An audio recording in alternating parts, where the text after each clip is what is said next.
ہم چلتے چلتے اس دروازے کے قریب آ گئے جہاں سے حشر کا راستہ تھا۔ میں نے صالح سے دریافت کیا، کیا اب ہمیں واپس میدان حشر جانا ہوگا؟ کیوں، کیا وہاں جانے کا شوق ختم ہو گیا؟ اس نے حیرت کے ساتھ پوچھا۔ نہیں، ایسی بات نہیں، میں سوچ رہا تھا کہ یہاں آ گیا ہوں تو اپنے گھر والوں سے مل لوں۔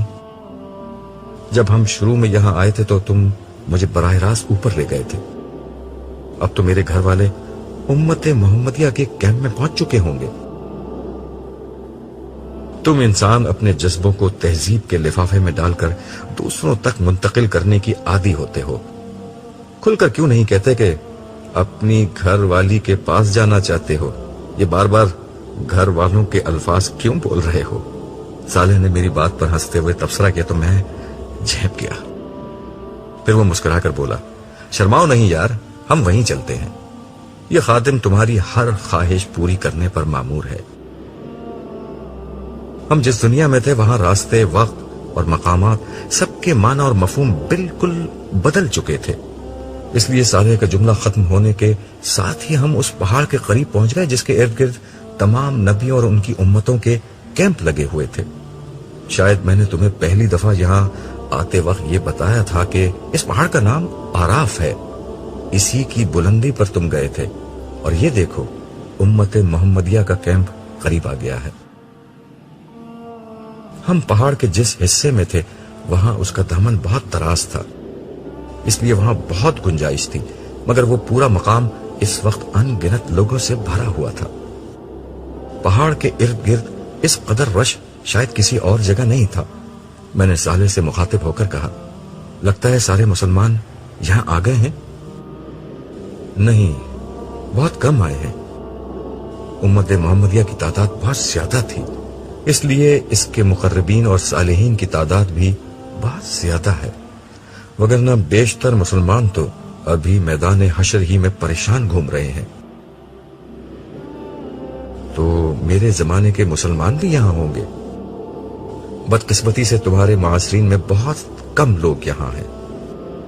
رسول اللہ صلی اللہ علیہ وسلم کی امت کے ابتدائی حصے کے لوگوں کی بڑی تعداد یہاں موجود ہے، آخری زمانے کے البتہ کم ہی لوگ یہاں آ سکے ہیں۔ تمہارے زمانے میں تو زیادہ تر مسلمان دنیا پرست تھے یا فرقہ پرست، یہ دونوں طرح کے لوگ فی الوقت میدان حشر کی سیر کر رہے ہیں، اس لیے تمہارے جاننے والے یہاں کم ہوں گے۔ جو ہوں گے ان سے تم جنت میں داخلے کے بعد دربار میں مل لینا، یہاں تو صرف ہم تمہارے گھر والوں سے ملا کر تمہاری آنکھیں ٹھنڈی کریں گے اور فوراً واپس لوٹیں گے، خبر نہیں کس وقت حساب کتاب شروع ہو جائے۔ یہ دربار کیا ہے؟ صالح کی گفتگو میں جو چیز ناقابل فہم تھی میں نے اس کے بارے میں دریافت کیا۔ حساب کتاب کے بعد جب تمام اہل جنت جنت میں داخل ہو جائیں گے تو ان کی اللہ تعالیٰ کے ساتھ ایک نشست ہوگی، اس کا نام دربار ہے۔ اس نشست میں تمام اہل جنت کو ان کے مناصب اور مقامات رسمی طور پر تفویض کیے جائیں گے۔ یہ لوگوں کی ان کے رب کے ساتھ ملاقات بھی ہوگی اور مقربین کی عزت افزائی کا موقع بھی ہوگا۔ میں اس سے مزید کچھ اور دریافت کرنا چاہتا تھا مگر گفتگو کرتے ہوئے ہم کیمپ کے کافی نزدیک پہنچ چکے تھے۔ یہ خیموں پر مشتمل ایک وسیع و عریض بستی تھی۔ اس بستی میں لوگوں کے کیمپ مختلف زمانوں کے اعتبار سے تقسیم تھے۔ بعض خیموں کے باہر کھڑے ان کے مالکان آپس میں گفتگو کر رہے تھے۔ یہی مجھے اپنے بہت سے ساتھی اور رفقا نظر آئے جنہوں نے دین کی دعوت میں میرا بھرپور ساتھ دیا تھا۔ ان کو دیکھ کر مجھے اتنی خوشی ہوئی کہ بیان سے باہر ہے۔ یہ وہ لوگ تھے جنہوں نے اپنی جوانیاں، اپنے کیریئر، اپنے خاندان اور اپنی خواہشات کو کبھی سر پر سوار نہیں ہونے دیا تھا۔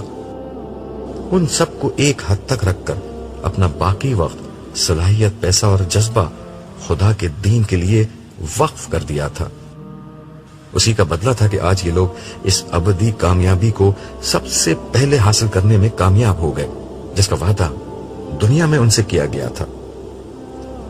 یہی ہمیں امت مسلمہ کی تاریخ کی بہت سی معروف ہستیاں نظر آئیں ہم جہاں سے گزرتے لوگوں کو سلام کرتے جاتے. ہر شخص نے ہمیں اپنے خیمے میں آ کر بیٹھنے اور کچھ کھانے پینے کی دعوت دی، جسے صالح شکریہ کے ساتھ رد کرتا چلا گیا. البتہ میں نے ہر شخص سے بعد میں ملنے کا وعدہ کیا. راستے میں صالح کہنے لگا، ان میں سے ہر شخص اس قابل ہے کہ اس کے ساتھ بیٹھا جائے. تم اچھا کر رہے ہو کہ ان سے ابھی ملاقات طے کر رہے ہو. ان میں سے بہت سے لوگوں سے بعد میں وقت لینا بھی آسان نہیں ہوگا. یہ کہہ کر وہ ایک لمحے کے لیے رکا اور محبت آمیز نظروں سے میری طرف دیکھ کر بولا، وقت لینا تو تم سے بھی آسان نہیں ہوگا عبداللہ. تمہیں ابھی پوری طرح اندازہ نہیں. اس نئی دنیا میں تم خود ایک بہت بڑی حیثیت کے مالک ہو گئے، مگر حقیقت یہ ہے کہ تم پروردگار عالم کے معیار پر ہمیشہ سے ایک بہت بڑے حیثیت کے آدمی تھے. یہ کہتے ہوئے صالح رکا اور مجھے گلے لگا لیا. پھر آہستگی سے میرے کان میں بولا، عبداللہ، تمہارے ساتھ رہنا میرے لیے بڑے اعزاز کی بات ہے. میں نے اپنی نگاہیں آسمان کی طرف بلند کی اور دھیرے سے جواب دیا، اعزاز کی بات تو خدا کی بندگی کرنا ہے، اس کے بندوں کو بندگی کی دعوت دینا ہے. یہ میرا اعزاز ہے کہ خدا نے ریت کے ایک بے وقت ذرے کو اس خدمت کا موقع دیا. یہ کہتے ہوئے احسان مندی کے جذبات سے میری آنکھوں سے آنسو بہنے لگے. ہاں، یہی ٹھیک ہے. خدا ہی ہے جو ذرہ ریت کو طلوع آفتاب دیتا ہے. تم سورج کی طرح اگر چمکے تو یہ خدا کی عنایت تھی، مگر یہ عنایت خدا پرستوں پر ہوتی ہے، سرکشوں، مفسدوں اور غافلوں پر نہیں. ہم ایک دفعہ پھر چلنے لگے اور چلتے چلتے ہم ایک بہت خوبصورت اور نفیس خیمے کے پاس پہنچ گئے. میرے دل کی دھڑکن کچھ تیز ہو گئی. صالح میری طرف دیکھتے ہوئے بولا، نائمہ نام ہے تمہاری بیوی کا؟ میں نے اثبات میں گردن ہلا دی. صالح نے انگلی سے اشارہ کر کے کہا، یہ والا خیمہ ہے. کیا اسے معلوم ہے کہ میں یہاں آ رہا ہوں؟ میں نے دھڑکتے دل کے ساتھ پوچھا. نہیں، صالح نے جواب دیا. پھر ہاتھ سے اشارہ کر کے کہا، یہ ہے تمہاری منزل. میں ہولے ہولے چلتا ہوا خیمے کے قریب پہنچا اور سلام کر کے اندر داخل ہونے کی اجازت چاہی. اندر سے ایک آواز آئی جسے سنتے ہی میرے دل کی دھڑکن تیز ہو گئی. آپ کون ہیں؟ عبداللہ. میری زبان سے عبداللہ کا نام نکلتے ہی پردہ اٹھا اور ساری دنیا میں اندھیرا چھا گیا. اگر روشنی تھی تو صرف اسی ایک چہرے میں جو میرے سامنے تھا. وقت، زمانہ، صدیاں اور لمحے سب اپنی جگہ ٹھہر گئے. میں خاموش کھڑا ٹکٹکی باندھ کر اسے دیکھتا رہا. نائمہ کا مطلب روشن ہوتا ہے، مگر روشنی کا مطلب یہ ہوتا ہے، یہ مجھے آج پہلی دفعہ معلوم ہوا تھا. ہم جب آخری دفعہ ملے تھے تو زندگی بھر کا ساتھ بڑھاپے کی رفاقت میں ڈھل چکا تھا، جب محبت حسن اور جوانی کی محتاج نہیں رہتی. مگر نائمہ نے اپنی جوانی کے تمام ارمانوں اور خوابوں کو میری نظر کر دیا تھا. اس نے جوانی کے دنوں میں بھی اس وقت میرا ساتھ دیا تھا جب میں نے آسان زندگی چھوڑ کر اپنے لیے کانٹوں بھرے راستے چن لیے تھے. اس کے بعد بھی زندگی کے ہر سرد و گرم اور اچھے اور برے حال میں اس نے میری پوری طاقت سے میرا ساتھ دیا تھا، یہاں تک کہ موت ہم دونوں کے بیچ حائل ہو گئی. مگر آج موت کا یہ عارضی پردہ اٹھا تو میرے سامنے چاند کا نور، تاروں کی چمک، سورج کی روشنی، پھولوں کی مہک، کلیوں کی نازکی، شبنم کی تازگی، صبح کا اجالا اور شام کی شفق سب ایک ساتھ ایک ہی چہرے میں جلوہ گر ہو گئے تھے. برسوں کی اس رفاقت کو میں چند لمحوں میں سمیٹ کر دیکھنے کی کوشش کر رہا تھا. نائمہ کی آنکھوں میں نمی آ گئی تھی جو اس کے رخساروں پر بہنے لگی. میں نے ہاتھ بڑھا کر اس کے رخساروں سے نمی پونچھی اور اس کے ہاتھوں کو اپنے ہاتھوں میں لے کر کہا، میں نے کہا تھا نا، تھوڑا سا انتظار، تھوڑا سا صبر. یہ جنگ ہم ہی جیتیں گے. میں نے کب آپ کی بات کا یقین نہیں کیا تھا، اور اب تو میرا یقین حقیقت میں بدل چکا ہے. مجھے تو بس ایسا لگ رہا ہے کہ آپ کچھ دیر کے لیے گھر سے باہر گئے تھے اور پھر آ گئے. ہم نے تھوڑا سا صبر کیا اور بہت بڑی جنگ جیت لی. ہمیں جیتنا ہی تھا نائمہ. اللہ نہیں ہارتا، اللہ والے بھی نہیں ہارتے۔ وہ دنیا میں پیچھے رہ سکتے ہیں مگر آخرت میں ہمیشہ سب سے آگے ہوتے ہیں۔ اور اب نائمہ نے سوال کرتے ہوئے آنکھیں بند کر لی۔ شاید وہ تخیل کی آنکھ سے جنت کی اس دنیا کا تصور کر رہی تھی جو اب شروع ہونے والی تھی۔ ہم نے خدا کا پیغام عام کرنے کے لیے اپنی فانی زندگی لگا دی اور اب بدلے میں خدا جنت کی ابدی زندگی کی کامیابی ہمیں دے گا۔ یہ کہتے ہوئے میں نے آنکھیں بند کر لی۔ میرے سامنے اپنی پر مشقت اور جد و جہد سے بھرپور زندگی کا ایک ایک لمحہ آ رہا تھا۔ میں نے اپنی نوجوانی اور جوانی کے بہترین سال خدا کے دین کی خدمت کے لیے وقف کر دیے تھے۔ اپنی ادھیڑ عمر کی صلاحیتیں اور بڑھاپے کی آخری توانائیاں اسی راہ میں جھونک دی تھیں۔